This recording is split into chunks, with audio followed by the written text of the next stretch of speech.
आज सुवर्णपुर जिला सोनपुर महाविद्यालय फाटक ताला पकाइले छात्र छात्री। महाविद्यालय अखिल भारतीय विद्यार्थी परिषद छात्र संगठन कार्यकर्ता कॉलेज अध्यक्ष विरुद्ध में विभिन्न समस्या नहीं आंदोलन करते किंतु फल शून्य हेबारु आज ताला पकाई छात्र छात्री। कॉलेज रे सिक्यूरिटी गार्ड, लाइब्रेरी, बालक कमन रूम, छात्री हॉस्टेल और नियमित सबु विभाग क्लास गुड़िक विभिन्न समस्या को नहीं आंदोलन कर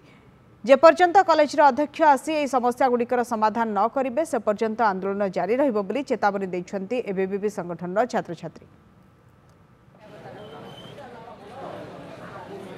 लास्ट आम गोटे बरस भितर दुईटा स्ट्राइक कलुन सोनपुर कॉलेज रे प्रिंसिपल लेखिकी दौन निजे कि 5 दिन भितर 10 दिन भितर मसे भितर सब करदेमी किंतु एपर्यंत किसी ना पार्ला से गोटे भी जिनिस ना पार्ला आउ दुई रे एमती भितर बहुत किसी स्कैम अच्छे जेनटा कि प्रिंसिपल गफलाती कर तो आज प्रिंसिपल के ना आसपार कॉलेज प्रिंसिपल जिते आसबे से प्रश्नर उत्तर देवे जदि उत्तर देना पारे आज रिजाइन करेंगे और प्रिंसिपल ना आसपार तो आम स्ट्राइक रू ना उठू।